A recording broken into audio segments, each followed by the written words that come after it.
अगर खुदकशी हराम नहीं होती वल्लाहि मैं खुदकशी कर लेता अपने आप को। आज हम मौजूद है कराची के इलाके बल्दिया टाउन में, जहां चंद रोज़ कबल एक चिंची रिक्शा ड्राइवर ने खुदकुशी कर ली बेरोज़गारी के सबब।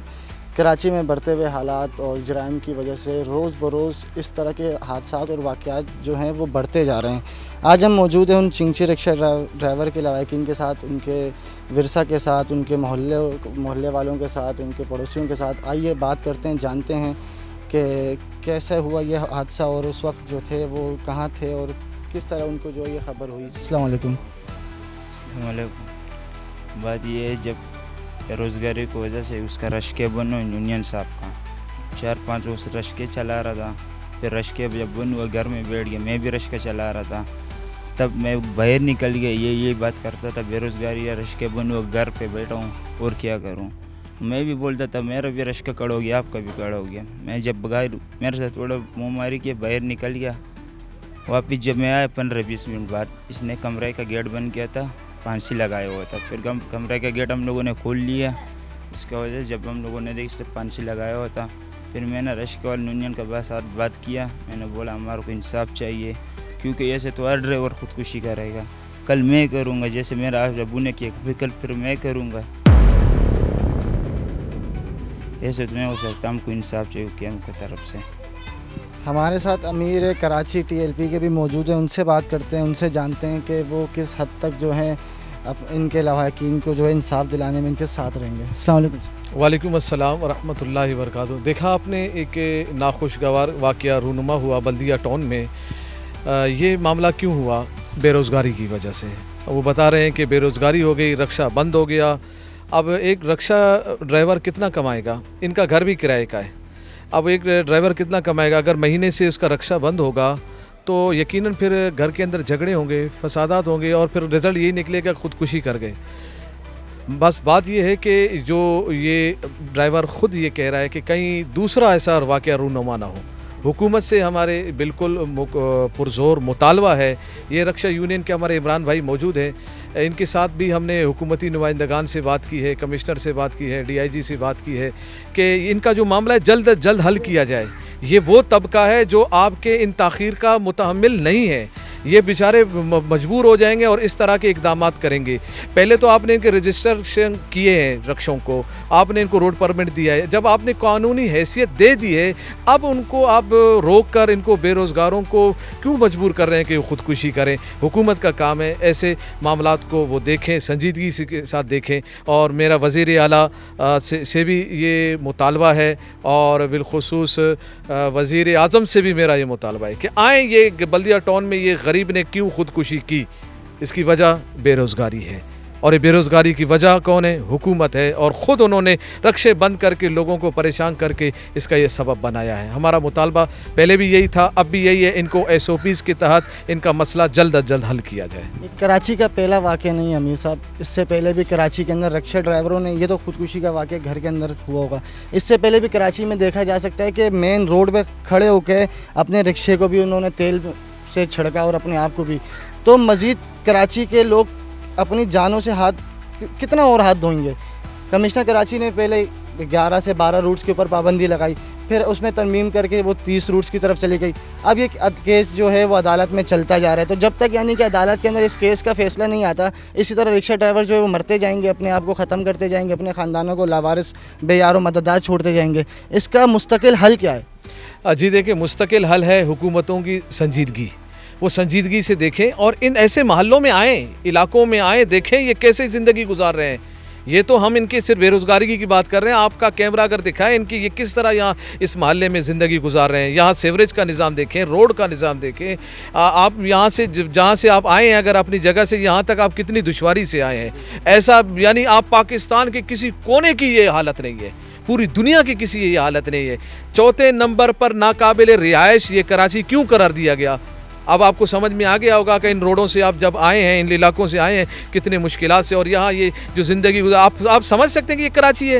ये कराची यानी इंटरनेशनल एक शहर पाकिस्तान। हाँ, यानी ये आप बिल्कुल कोई तसव्वुर नहीं कर सकता कि ये हालत है कराची की। तो बेरोज़गारी है और ये हुकूमतों की नाअहली है और संजीदगी से बातों को लेते नहीं है और ऑर्डर जारी कर देते हैं। उसके नताइज क्या हैं उसकी फिर उनका कोई ध्यान नहीं है। तो हम यही ध्यान दिलाने के लिए हम ये इन गरीब आवाम के साथ, हर मजलूम के साथ तहरीक लब्बैक पाकिस्तान खड़ी है। हम खड़े रहेंगे, हम इन रक्षा यूनियन के साथ भी खड़े हैं और इनके जो ड्राइवर हैं इनके साथ भी खड़े हैं, हम भी खड़े हैं। हमारे ज़िम्मेदारान ये हमारे सैयद काशिफ साहब यहाँ मौजूद है, यहाँ के हमारे केमाड़ी के ये अमीर है, ये भी मौजूद है और हर दुखी के साथ, हर गमज़दा के साथ, हर मजलूम के साथ इंशाल्लाह हम खड़े रहेंगे। हमारे साथ यहाँ पे रक्षा एसोसिएशन के सदर सैयद मोहम्मद इमरान ज़ैदी भी मौजूद हैं। उनसे बात करते हैं, जानते हैं उनके तासुरात रहते हैं, उनका दिल का हाल जानते हैं इनके लवाहिकीन के लिए। अस्सलाम वालेकुम। वालेकुम सलाम। देखें, मैं जिस दिन ये पाबंदी लगी है 2 महीने 15 दिन कम से कम हो गए, मैं पहले दिन से ऐसे वाक़यात की निशानदेही कर रहा हूँ क्योंकि रक्षा एसोसिएशन के जो लोग हैं, ड्राइवर हैं, ये हमसे मुंसलिक हैं। हम इनके तमाम तर हालात को जानते हैं बेहतर तरीके से और हमें अंदाज़ा है और हम बारहा गवर्नमेंट से ये मुतालबा कर रहे हैं कि आप हम पर पाबंदी ना लगाएं, हमें पाबंद करें। ये रक्षा ड्राइवर हजरात जो है ये कोई बहुत लैंडलॉर्ड नहीं है, ये रोज़ खाते हैं, रोज़ कमाते हैं। जब आपने इनका रोज़ाना खाना पीना बंद कर दिया तो मरता क्या नहीं करता। ये ख़ुदकुशियों का पहला मामला शुरू हुआ है। इससे पहले कि ये तसलसल पकड़ जाए, लोग हमारे बहुत ज़्यादा इस वक्त बज़्ज़न हैं, मजबूर हैं, फाका कशी का आलम है और परेशानियों के सबब वो कुछ भी करने के लिए तैयार हैं। हम वाहिद एक यूनियन है जो हम इसको रोकथाम के लिए मुख्तलिफ़ मामलात कर रहे हैं। कोर्ट में भी हम गए, हम कोर्टों के फ़ैसलों का भी एहतराम कर रहे हैं, हम कमिश्नर कराची की कमेटी का भी एहतराम कर रहे हैं। हमारी ही डिमांड्स पे बनाई गई हैं। हम ये मुतालबा कर रहे हैं कि आगे ऐसे वाक़यात हों, उसको रोकथाम के लिए कोई अमली इक़दामात करें, पाबंदी को ख़त्म करें और पाबंदी लगाएं, हमें पाबंद करें जिन चीज़ों से आपको शिकायत है हम पे। लेकिन जो सिलसिला इस वक्त क्रिएट हो रहा है, जो मामला इस वक्त चल रहा है, उसकी सूरत हाल बहुत मुश्किलात है और आगे हो सकता है कि हम इसको संभाल भी ना सकें। कमिश्नर कराची की तरफ से जो कमेटी तश्कील दी गई है, तो उस कमेटी ने अभी तक कोई SOP से किसी किस्म के महसूलात कोई तय नहीं किए। देखिए, 10 तारीख को हमारी पहली मीटिंग हुई कमिश्नर कराची से, DIG साहब से, सेक्रेटरी ट्रांसपोर्ट से, और आज अदालत में उन्होंने बताया कि हमने नोटिफिकेशन जारी कर दिया। 6 दिन तक इस नोटिफिकेशन, ना कोई नोटिफिकेशन किया, ना कोई मीटिंग की, ना कुछ किया। 14 तारीख को हमारी DIG ट्रैफिक से मीटिंग होती है, उसमें बहुत अच्छे माहौल में होती है। वहाँ पे हमें टाइम दिया जाता है कि आप 15 दिन के अंदर अपनी इस SOPs के ऊपर अमल कर लें और 15 तारीख को विज़िट किया जाता है औरंगी टाउन के अंदर और वहाँ से जो है हमारे मुख्तलिफ चालान हुए, गाड़ियाँ डिटेन हुई और वो हो गया। तो क्या हमारे हाथ में जादू की छड़ी है कि आपने ऑर्डर किया और हम एक दिन के अंदर सारे काम कर देंगे? जब तक कोर्ट के अंदर ये केस चल रहा है, आपकी गाड़ियों पे चालान होते रहेंगे, FIR होते रहेंगे, चालान नहीं रुक, सिर्फ एहतजाज रुक गए आपके, बाकी चालान नहीं रुकेंगे? ना चालान रुके, ना व्हीकल डिटेन होना रुकी और ना ही गिरफ्तारियाँ रुकी हैं। रोज़ाना की बुनियाद पे 188 हो रही है, रोज़ाना की बुनियाद पे। आपकी एसोसिएशन को एहतजाज और धरनों से मना किया गया? बस हम तो देखें उनका एहतराम में एहतजाज भी हमने अपना मौक़र किया, कोर्ट में भी हमने जो कानूनी रास्ता था हमने इख्तियार किया और हम उस बात से डर रहे हैं कि ये कोई भी ड्राइवर हजरात जो हैं ये कोई मसाइल अपने हाथ में ना ले लें। तो आज जो ये अलमनाक हादसा जो ये पेश आया चंद रोज़ कबल, तो इसके ज़िम्मेदार कौन होगा? देखिए, मैं ये समझता हूँ कि तमाम तर मामलात रियासत की ज़िम्मेदारी है और तमाम तर मामलात की ज़िम्मेदारी रियासत पे आती है। ऐसे वाक़यात और जो आपने निशानदेही की है, लोग बड़े चालानों की वजह से रक्षों को आग लगा लेते हैं, रियासत ही ज़िम्मेदार है, अच्छे की भी और बुरे की भी। तो हम अपनी रियासत की इज़्ज़त करते हैं, रिस्पेक्ट करते हैं, उससे रिक्वेस्ट करते हैं कि खुदारा इस पर हंगामी बुनियादों पर नज़रसानी की जाए इन मामलात के ऊपर। शुक्रिया। अस्सलाम वालेकुम जन भाई। वालेकुम सलाम। जैसे कि कासिम पगड़ी साहब हमारे एक रक्षा ड्राइवर जिन्होंने ख़ुदकुशी कर ली थी, उनके लिए ताज़ियती के लिए भी आए हैं और उन्होंने अपना एक इज़हार बयान भी दिया। और ये वही रक्षा ड्राइवर थे जिन्होंने प्रेस क्लब के बाहर हमें एहतजाज रिकॉर्ड कराते कराते ये बेहोश हो गए थे और इनको मिनी हार्ट अटैक भी हुआ था। उनकी फैमिलीज़ में से हैं, ये उनकी फैमिलीज़ में से हैं। अच्छा, तकरीबन जो ये मज़दूर तबका है ना हमारा, ये तकरीबन मज़दूर तबका, वो हमारा मोटर कैब जो रक्षा 4+1 जो कराची में सर्विस फैसिलिटेट कर रहा है वो चला रहा है। अच्छा, ये एक अलमिया है कि हम किसी हादसे का इंतज़ार कर रहे हैं, ये किसी हादसे का इंतज़ार कर रहे हैं। एक हादसा हो गया, अल्लाह ना करे, अल्लाह ना करे, अल्लाह ना करे कोई दूसरा हादसा हो। मामला ये है कि गवर्नमेंट ने गाड़ी तो बनाई है, गाड़ी उसको डिसऑन भी नहीं कर रहे, वो गाड़ी बनाई भी है, चलाने की भी इजाज़त दी है और चल भी रही है और उस पर पाबंदी हमें लगा रहे हैं। अब जब इन तमाम तर सूरत हाल को हम देखते हैं तो हम ये देखते हैं कि यहाँ पर मिसमैनेजमेंट का मसला है। ठीक है, गवर्नमेंट्स की जो रिजर्वेशन हमारे सामने आई है, अभी जो गवर्नमेंट का बयानिया आया, तमाम तर सूरत हाल मीडिया के ज़रिए सब लोगों तक पहुँच चुकी है, क्या क्या इश्यूज़ हैं और क्या क्या हुआ, क्या क्या नहीं। तो मैंने कराची कमिश्नर की मीटिंग के अंदर भी यही रिप्रेजेंट किया था, डीआईजी ट्रैफिक को भी रिप्रेजेंट किया था कि सर जब तक कराची शहर की रोड डेंसिटी नहीं होगी ये मामला होता रहेगा इस किस्म का, क्योंकि जब गाड़ियों की तादाद बढ़ जाएगी लोग ख़रीद लेंगे, जब तादाद बढ़ जाएगी तो गाड़ियाँ लोग खरीद लेंगे और चलाएंगे तो आपको बोलेंगे ट्रैफिक कंजेक्शन है। जब ट्रैफिक कंजेक्शन को आप रोकने के लिए दफ़ाएँ 144 या दीगर दफ़ाएँ लगाएंगे तो इस किस्म के मामला सामने आएंगे।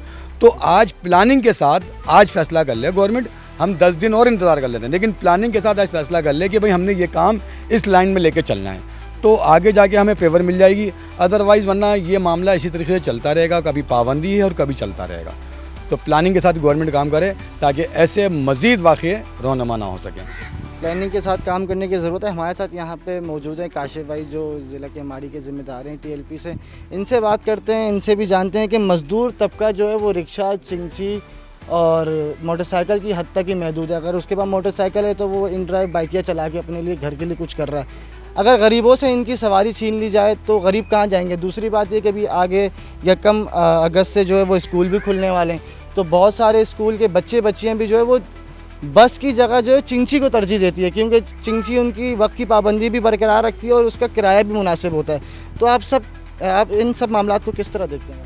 बिस्मिल्लाहिर्रहमानिर्रहीम। देखें, बेरोज़गारी जब बढ़ती है तो क्राइम बढ़ते हैं, तो गवर्नमेंट को ये सोचना चाहिए, जैसे हमारे यूनियन के सदर भी कह रहे थे, या तो शुरू से ही इसको रोका जाता। जब इस कदर जो है वो रक्षा बढ़ चुके हैं और उनको इस टाइम पे रोकना, एक तो आप बेरोज़गारी बढ़ा रहे, बेरोज़गारी बढ़ेगी तो लाजिम बात है क्राइम बढ़ेंगे। जिस तरीके से ये एक हादसा हुआ, इस तरीके से कोई मजबूर होकर कोई और कदम भी उठा सकता है। तो हम ये चाहते हैं कि इनको दोबारा से जो है वो इजाज़त दी जाए, जैसे इमरान भाई कह रहे हैं एसओपी के तहत एसओपी बनाकर उनको इजाज़त दी जाए और ऐसे हादसा से जो है वो बचाया जाए। और ये एक कौम की जो है वो ज़रूरत बन चुकी है। यहाँ पर जो हम ज़िला क्यामाड़ी को देखते हैं तो बल्दिया टाउन बिलखुसूस यहाँ पर सवारियों का बड़ा मसला होता है, तो रक्षों से बड़ी सहूलत मिली थी आवाम को भी, जल्द वक्त पर पहुँचना, किसी को जॉब पे जाना होता है, किसी को स्कूल जाना होता है, तो उनके लिए एक मुफीद सवारी थी। लेकिन उसको अभी जो बंद करके आप देखेंगे स्टॉप पे जो है आवाम की बड़ी तादाद खड़ी होती है जिनको कोई सवारी की सहूलत नहीं होती। गवर्नमेंट ने तो कोई सहूलत नहीं दी, ना कोई बसें चल रही है, ना कोई ऐसी सहूलत है जिससे लोग जो है टाइम पर अपने काम पर पहुँच सके या स्कूल पहुँच सके। तो इससे रक्षों से बड़ी सहूलत थी जो कि गवर्नमेंट ने जो है वो सहूलत वापस ले ली है। एक आखिरी पैगाम हमारे तवज्जुह से, हमारे प्लेटफॉर्म के तवज्जुह से, जो आला काम और हुकूमत वक्त जो है उनको हमारे तवज्जुह से एक आखिरी क्या पैगाम देना चाहेंगे? जी, आखिरी पैगाम वो यही है कि सिर्फ रक्षा जो यूनियन है ये इन्होंने अपने ड्राइवर्स के लिए आवाज़ बुलंद की है। ये आवाज़ आज देखें आपके ज़रिए से हम यहाँ तक पहुँचे और आवाज़ बुलंद कर रहे हैं। ये आवाज़ बुलंद करने का और इनके पास आने का मकसद क्या है कि हुकूमत इनकी तरफ तवज्जो दे। सिर्फ ये तबका नहीं है, बहुत सारे तबकात हैं जो कि पिस रहे हैं और कराची शहर में बेरोज़गारी की वजह से बहुत हालात बुरी है। हमारा ये मुतालबा है कि आप वो काम करें जिससे बेरोज़गारी ख़त्म हो, या आप बेरोज़गारी ख़त्म करने के कुछ मंसूबे लेके आएँ। आप बजाय कुछ लाने के जो लोग खुद कमाई कर रहे हैं आप उनकी कमाई को भी रोकेंगे तो फिर ये शहर कैसे चलेगा, ये मुल्क कैसे चलेगा, लोग कैसे ज़िंदा रहेंगे, उनकी ज़िंदगियां आगे कैसे चलेगी। अब ये बच्चे इनके यतीम हो गए ना, अब इनको कौन पालेगा? जिसने ऑर्डर जारी किया क्या वो आके यहाँ इनकी मदद करेगा? क्या वो इनका देखभाल करेगा? क्या उन यतीमों के का सहारा बनेंगे ये लोग? नहीं बनेंगे। सिर्फ ऑर्डर जारी करके बेरोज़गार करके लोगों को परेशान कर देते हैं। तो परेशानी वाले काम ना करें, रियासत वो काम करें जो आवाम को जिससे सहूलत हो।